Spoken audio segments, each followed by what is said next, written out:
আসসালামু আলাইকুম, সবাইকে স্বাগত জানাচ্ছি লতার রসইতে। শেয়ার করছি নতুন আরও একটি পিঠা রেসিপি। এখন ভরপুর কাঁঠালের সিজন, সেই কাঁঠাল দিয়ে ঐতিহ্যবাহী কলা পাতায় মুড়িয়ে একটা পিঠা রেসিপি শেয়ার করব আপনাদের সাথে।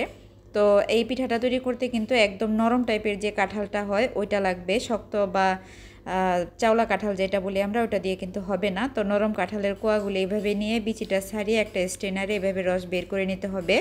আর শুকনো খোলায় আমি কিছু চালের গুঁড়ি নিয়েছি, চালের গুঁড়িটাকে আমি অল্প আছে খুব সুন্দর করে টেলে নিব। একদম ব্রাউন কালার করবেন না, মোটামুটি যখন একটু ড্রাই হয়ে যাবে তখন চুলা থেকে নামিয়ে এরকম একটা ছড়ানো প্লেটে রেখে দিবেন। আর ঠান্ডা হওয়ার জন্য অপেক্ষা করতে হবে, গরম অবস্থাতে কিন্তু কাজটা করা যাবে না।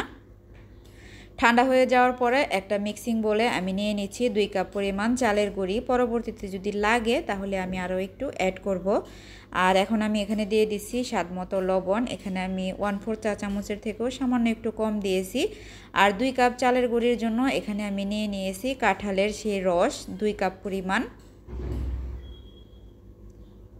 আসলে যে যে পরিমাণ পিঠাটা বানাবেন ওই পরিমাণে বাড়িয়ে বা কমিয়ে নিতে পারেন। আর এখানে আমি দিয়ে দিলাম গুড়, এখানে 1/3 কাপ পরিমাণ গুড় আছে, চাইলে কিন্তু এখানে চিনিটাও দেওয়া যেতে পারে, তবে আমি একদম অর্গানিক খেজুরের গুড় যেটা থাকে সেটা দিয়েছি। আর কাঁঠালটা যেহেতু অনেক পরিমাণ মিষ্টি ছিল এজন্য খুব বেশি দেইনি।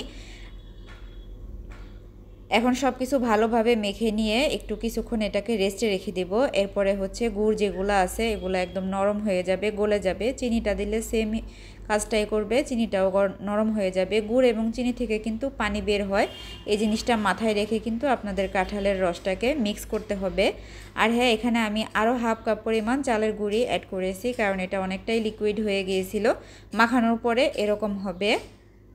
টোটাল আমার চালের গুঁড়ি লেগেছে 2.5 কাপ, আর কাঁঠালের রস লেগেছে 2 কাপ।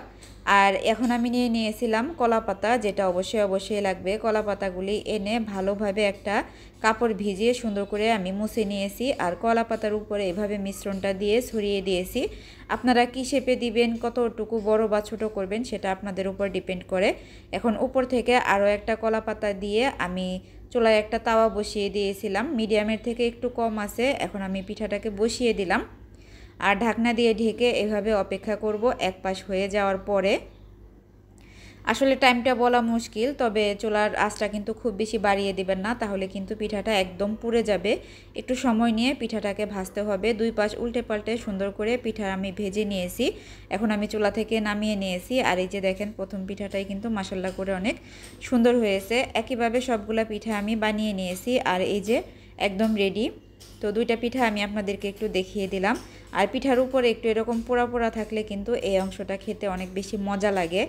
আর কাঁঠালের এই পিঠাটা কিন্তু গরম গরম খাওয়ার চাইতে মানে সকালবেলা বাসি হওয়ার পরে বেশি মজা লাগে।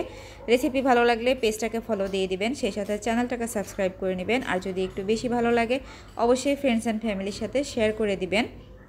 তো সবাই ভালো থাকবেন, আল্লাহ হাফেজ।